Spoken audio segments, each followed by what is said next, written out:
Have you ever wondered what actually makes a serial killer? Most people say it's an uncontrollable urge to kill, but sometimes the picture is stranger. There are killers who didn't always do the killing with their own hands, killers who killed for money, killers who tortured victims in ways that defy understanding, and killers whose stories are so bizarre they almost read like dark mythology. Today, we are looking at 20 of the strangest serial killers in history and the weirdest things they did to their victims. You might know some of these names, but I promise you, some of what you'll hear will make your blood run cold. Let's get started. Pedro Alonso Lopez, often called the Monster of the Andes, operated in South America and confessed to dozens, and claimed many hundreds, of victims across Colombia, Ecuador, and Peru. He targeted young girls, often luring them away with small gifts before sexually assaulting and killing them.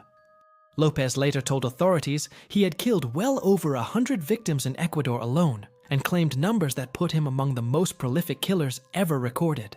His confessions helped investigators locate graves and linked him to a horrifying trail of disappearances across borders. Gary Ridgway, the Green River Killer, terrorized the Seattle area for years. He focused on vulnerable women, many of them sex workers or runaways, strangling them and dumping their bodies near rivers and remote locations. Ridgway eluded detection for decades until DNA and other forensic breakthroughs led to his arrest. He ultimately pleaded guilty to 49 murders and later confessed to more, making him one of the most prolific killers in US history. The way he hid in plain sight, working a regular job while secretly leading that double life, is one of the reasons his crimes remain especially chilling. Luis Garavito, nicknamed La Bestia or the Beast, preyed mostly on boys in Colombia. He confessed to an enormous number of murders and was convicted of more than 100, though investigators believe the real total could be higher. Garavito targeted impoverished children, often abducting them near schools or while they played, and his methods were ruthlessly violent. The scale of his crimes and the social conditions that allowed him to prey on marginalized children have made his case a tragic symbol of how vulnerability can be exploited on a massive and horrific scale. H.H. Holmes, sometimes described as America's first documented serial killer, built a hotel in Chicago around the time of the 1893 World S Fair that later earned the nickname Murder Castle. Holmes constructed rooms, hidden passageways, and trapdoors. He lured victims to his building, then tormented and killed many of them, disposing of their bodies in ways that police later discovered.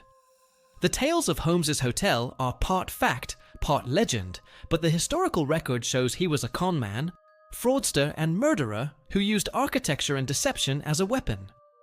Paul Bernardo's crimes shocked Canada. Along with Carla Homolka, Bernardo abducted, assaulted, and murdered young women in the early 1990s.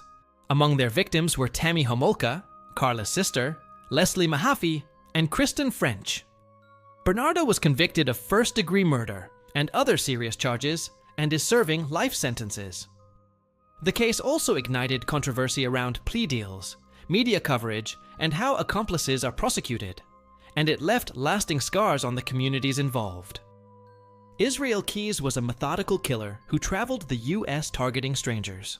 Unlike many serial killers who operate in a single region, Keyes planned carefully, buried murder kits in different locations, and is known for his cold, organized approach.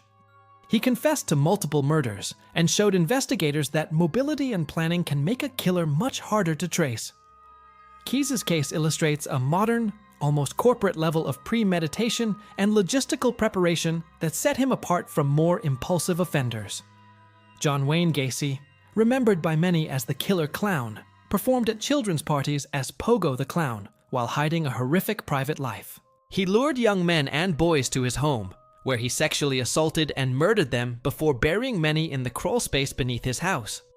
The contrast between his public persona and the terrible crimes hidden behind closed doors shocked the nation and raised terrible questions about how predators can maintain a friendly mask while committing monstrous acts. Ted Bundy is the archetype of the charming, manipulative killer, a man whose good looks and apparent normalcy allowed him to win trust, approach victims and escape suspicion longer than most. Bundy confessed to at least 30 homicides across multiple states. His pattern of luring victims with feigned injuries or requests for help, then violently attacking them, combined with his intelligence and ability to manipulate the legal system, made him one of the most terrifying figures of his era.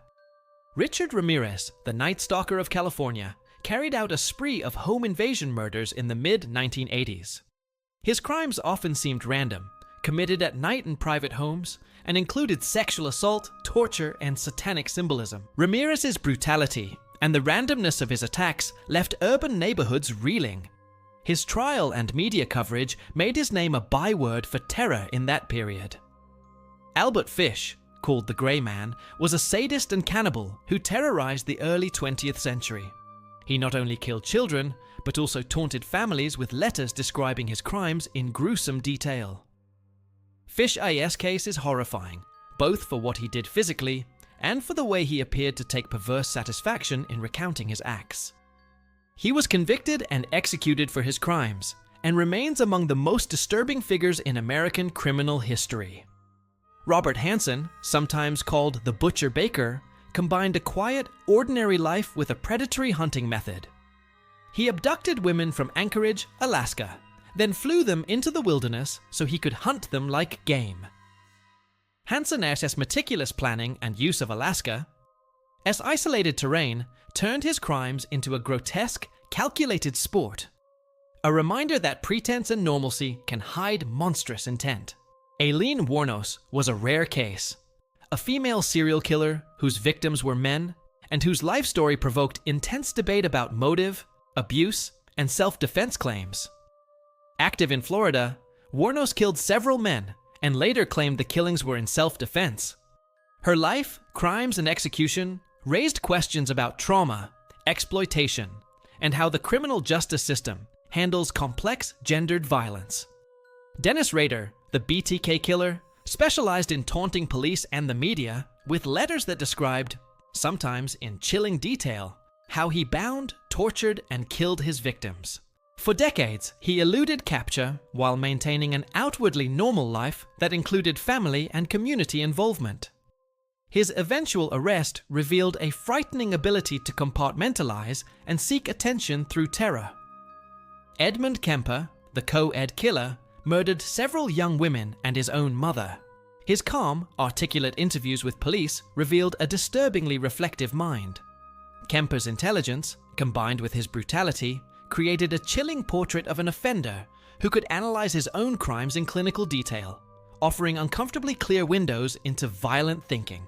Jeffrey Dahmer's crimes, including murder, dismemberment, and sexual abuse of victims, demonstrated a depravity that shocked the world in the 1990s. Dahmer kept body parts and attempted to create permanent company out of his victims.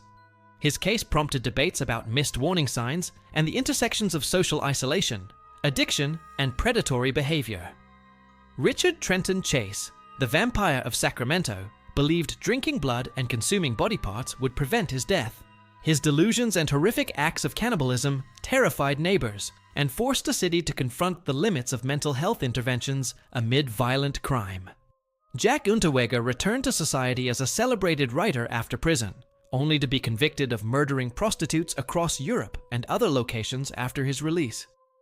His case unnerved authorities, who had seen rehabilitation where violence persisted, and it raised uncomfortable questions about how charisma and literary fame can mask persistent predatory behavior. Pedro Alonso Lopez and Luis Garavito remind us how poverty and social neglect make certain communities targets for predators.